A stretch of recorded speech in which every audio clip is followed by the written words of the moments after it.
Wapendwa wasikilizaji wa redio Tabora FM, karibuni katika tafakari ya neno la Mungu siku ya leo Jumatano tarehe 10 mwezi wa 6 mwaka 2026 katika juma la 10 mwaka A wa kanisa. Masomo yetu ya leo ni kama ifuatavyo.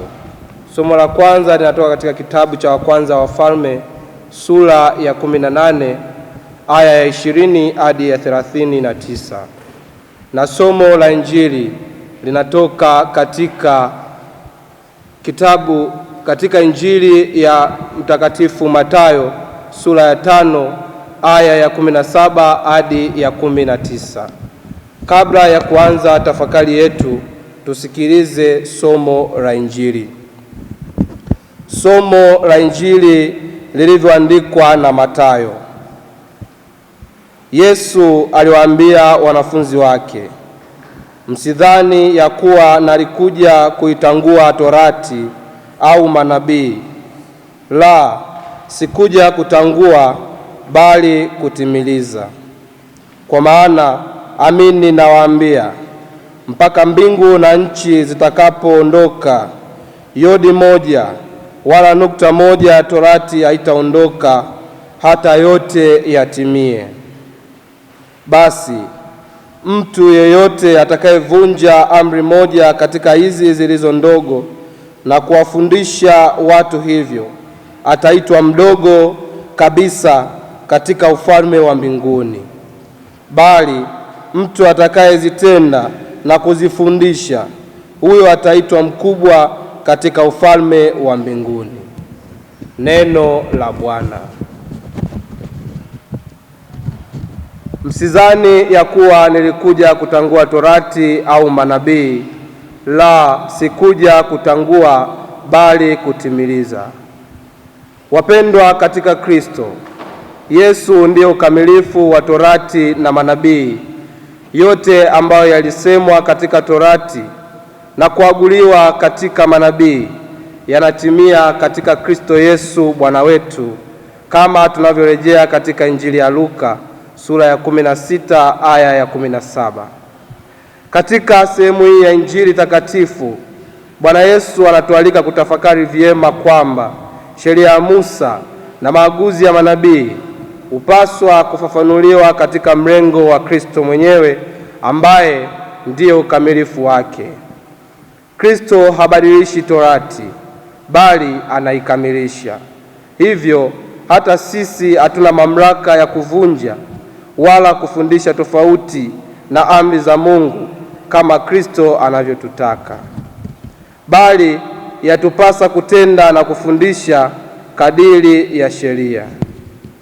Tukumbuke kuwa Torati ni moyo wa Agano la Kale, lakini katika Agano Jipya inapata ukamilifu wake katika Kristo Yesu.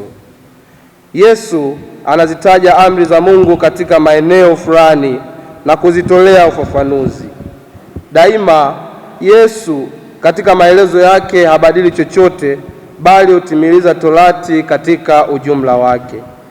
Ni dhahiri kuwa baadhi ya Wayahudi walianza kuvunja au kubadili taratibu au kufafanua vibaya baadhi ya sheria kutoka katika Torati ya Musa. Ndiyo maana katika Injili ya leo Yesu anasema, basi mtu yeyote atakayevunja amri moja katika hizi zilizo ndogo na kuwafundisha watu hivyo, ataitwa mdogo katika ufalme wa mbinguni. Injili ya Mtakatifu Mathayo sura ya 5 aya ya 19a. Kwa mfano, Wayahudi walianza kasumba ya kutoa talaka kwa wake zao kwa kisingizio cha kusema waliruhusiwa na Musa. Lakini Yesu anapinga vikali talaka, isipokuwa kwa kosa la uasherati, kwani tangu awali Mungu aliumba ndoa ya mke na mume mmoja tu. Zaidi ya hayo, maandiko matakatifu yanatuambia kuwa Yesu anaeleza pia katika nafasi nyingine juu ya amri ya 5 na ya 6, yaani usiue na usizini.